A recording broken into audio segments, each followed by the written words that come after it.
Habakkuk, chapter 1. This is the message that the prophet Habakkuk received in a vision. Habakkuk's complaint. How long, O Lord, must I call for help? But you do not listen. Violence is everywhere, I cry, but you do not come to save. Must I forever see these evil deeds? Why must I watch all this misery? Wherever I look, I see destruction and violence. I am surrounded by people who love to argue and fight. The law has become paralyzed, and there is no justice in the courts. The wicked far outnumber the righteous, so that justice has become perverted. The Lord's reply. The Lord replied, Look around at the nations. Look and be amazed. For I am doing something in your own day, something you wouldn't believe even if someone told you about it. I am raising up the Babylonians, a cruel and violent people. They will march across the world and conquer other lands. They are notorious for their cruelty and do whatever they like. Their horses are swifter than cheetahs and fiercer than wolves at dusk. Their charioteers charge from far away. Like eagles they swoop down to devour their prey. On they come, all bent on violence. Their hordes advance like a desert wind, sweeping captives ahead of them like sand. They scoff at kings and princes, and scorn all their fortresses. They simply pile ramps of earth against their walls and capture them.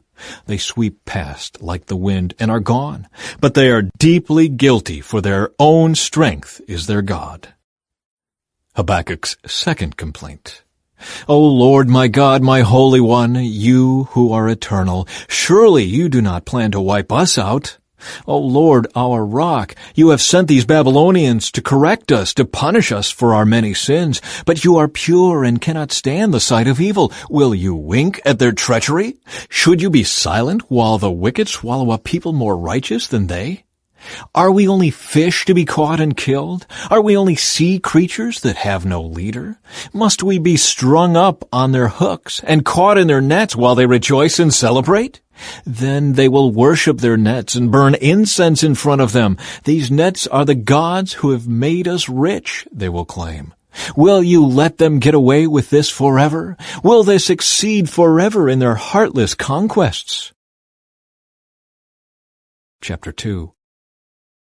I will climb up to my watchtower and stand at my guard post. There I will wait to see what the Lord says and how he will answer my complaint. The Lord's second reply. Then the Lord said to me, Write my answer plainly on tablets so that a runner can carry the correct message to others. This vision is for a future time. It describes the end, and it will be fulfilled. If it seems slow in coming, wait patiently, for it will surely take place. It will not be delayed. Look at the proud. They trust in themselves, and their lives are crooked. But the righteous will live by their faithfulness to God. Wealth is treacherous, and the arrogant are never at rest. They open their mouths as wide as the grave, and like death they are never satisfied. In their greed they have gathered up many nations and swallowed many peoples. But soon their captives will taunt them. They will mock them, saying, What sorrow awaits you, thieves! Now you will get what you deserve. You've become rich by extortion, but how much longer can this go on? Suddenly your debtors will take action. They will turn on you and take all you have while you stand trembling and helpless. Because you have plundered many nations, now all the survivors will plunder you. You committed murder throughout the countryside and filled the towns with violence. What sorrow awaits you who build big houses with money gained dishonestly. You believe your wealth will buy security, putting your family's nest beyond the reach of danger. But by the murders you committed, you have shamed your name and forfeited your lives. The very stones in the walls cry out against you, and the beams in the ceilings echo the complaint. What sorrow awaits you who build cities with money gained through murder and corruption? Has not the Lord of heaven's armies promised that the wealth of nations will turn to ashes? They work so hard, but all in vain. For as the waters fill the sea, the earth will be filled with an awareness of the glory of the Lord. What sorrow awaits you who make your neighbors drunk? You force your cup on them, so you can gloat over their shameful nakedness. But soon it will be your turn to be disgraced. Come, drink, and be exposed. Drink from the cup of the Lord's judgment, and all your glory will be turned to shame. You cut down the forests of Lebanon. Now you will be cut down. You destroy the wild animals, so now their terror will be yours. You committed murder throughout the countryside and filled the towns with violence. What good is an idol carved by man, or a cast image that deceives you? How foolish to trust in your own creation, a God that can't even talk.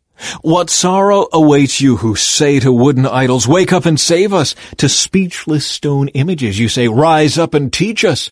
Can an idol tell you what to do? They may be overlaid with gold and silver, but they are lifeless inside.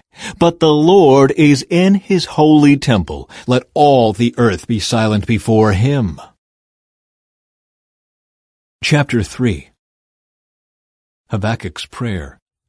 This prayer was sung by the prophet Habakkuk. I have heard all about you, Lord. I am filled with awe by your amazing works. In this time of our deep need, help us again as you did in years gone by. And in your anger, remember your mercy. I see God moving across the deserts from Edom, the Holy One coming from Mount Paran.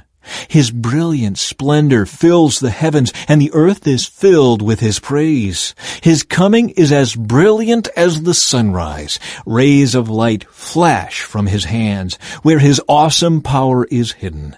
Pestilence marches before him. Plague follows close behind. When he stops, the earth shakes. When he looks, the nations tremble. He shatters the everlasting mountains and levels the eternal hills. He is the Eternal One. I see the people of Cushan in distress, and the nation of Midian trembling in terror. Was it in anger, Lord, that you struck the rivers and parted the sea? Were you displeased with them? No, you were sending your chariots of salvation. You brandished your bow and your quiver of arrows. You split open the earth with flowing rivers. The mountains watched and trembled. Onward swept the raging waters. The mighty deep cried out, lifting its hands to the Lord. The sun and moon stood still in the sky as your brilliant arrows flew and your glittering spear flashed. You marched across the land in anger and trampled the nations in your fury. You went out to rescue your chosen people, to save your anointed ones. You crushed the heads of the wicked and stripped their bones from head to toe. With his own weapons you destroyed the chief of those who rushed out like a whirlwind, thinking Israel would be easy prey. You trampled the sea with your horses, and the mighty waters piled high. I trembled inside when I heard this. My lips quivered with fear. My legs gave way beneath me, and I shook in terror. I will wait quietly for the coming day, when disaster will strike the people who invade us. Even though the fig trees have no blossoms, and there are no grapes on the vines, even though the olive crop fails, and the fields lie empty and barren, even though the flocks die in the fields, and the cattle barns are empty, yet I will rejoice in the Lord. I will be joyful in the God of my salvation. The sovereign Lord is my strength. He makes me as sure-footed as a deer, able to tread upon the heights. For the choir director, this prayer is to be accompanied by stringed instruments.